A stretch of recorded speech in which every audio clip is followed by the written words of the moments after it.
Affidavit बनवाने को लेकर गलती जो लोग अक्सर कर जाते हैं, उसी के बारे में आज आपको बताने जा रहे हैं। बहुत से लोगों के सामने ये प्रॉब्लम आती है कि ये कैसे और कहां बनता है, इसके लिए पैसे कितने लगते हैं। एफिडेविट से जुड़ी ऐसी ही कई जानकारियां आज आपको देने जा रहे हैं। सबसे पहले ये जानते हैं कि एफिडेविट आखिरकार है क्या। शपथ पत्र यानी कि एफिडेविट एक वादे की तरह होता है, जो कि हम कह रहे हैं वो सारी बातें सच है।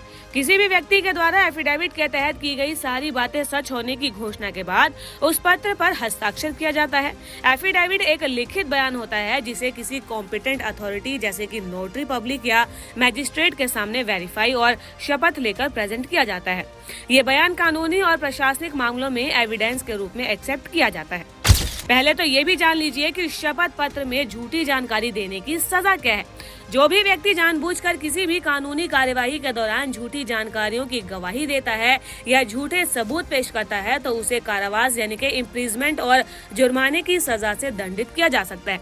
इसलिए जो भी व्यक्ति गलत शपथ पत्र या झूठी जानकारी देता है, तो उसे आईपीसी की धारा 191, 193 व 199 के तहत सजा दी जाती है। शपथ पत्र या झूठा दस्तावेज जमा करना आईपीसी 1860 की धारा 191, 193, 195 और 199 के तहत अपराध है। और गलत जानकारी देने की सजा के बारे में भी जान लीजिए। किसी भी जुडिशियल कार्यवाही में जानबूझकर झूठे सबूत देता है या गढ़ता है, तो उसे 7 साल तक जेल की सजा या जुर्माना हो सकता है। अगर कोई व्यक्ति किसी दूसरे के मामले में झूठे सबूत देता है या गढ़ता है, तो उसे 3 साल तक की जेल और जुर्माना दोनों हो सकता है। अगर कोई व्यक्ति किसी के डॉक्यूमेंट या इलेक्ट्रॉनिक रिकॉर्ड में छेड़छाड़ करता है, तो वो भी इस धारा के तहत अपराधी माना जाएगा। अब एक सवाल यह है कि एफिडेविट की जरूरत आखिरकार पड़ती क्यों है। किसी भी प्रकार के डॉक्यूमेंट को बनवाते समय उसमें दी गई जानकारी के सही होने की लिखित घोषणा के दौरान भी इसकी जरूरत पड़ती है, जैसे कि जन्म प्रमाण पत्र, मैरिज रजिस्ट्रेशन आदि में।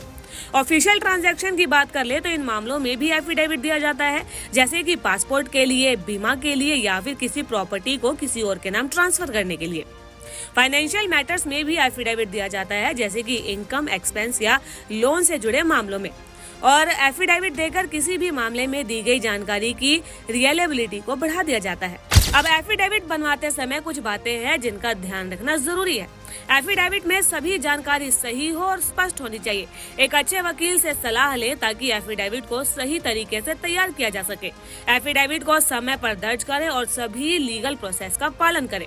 एफिडेविट को नोटरी पब्लिक के सामने साइन करवाएं और अगर एफिडेविट में कोई गलती है तो समय पर अमेंडमेंट यानी कि करेक्शंस के लिए अप्लाई भी करें।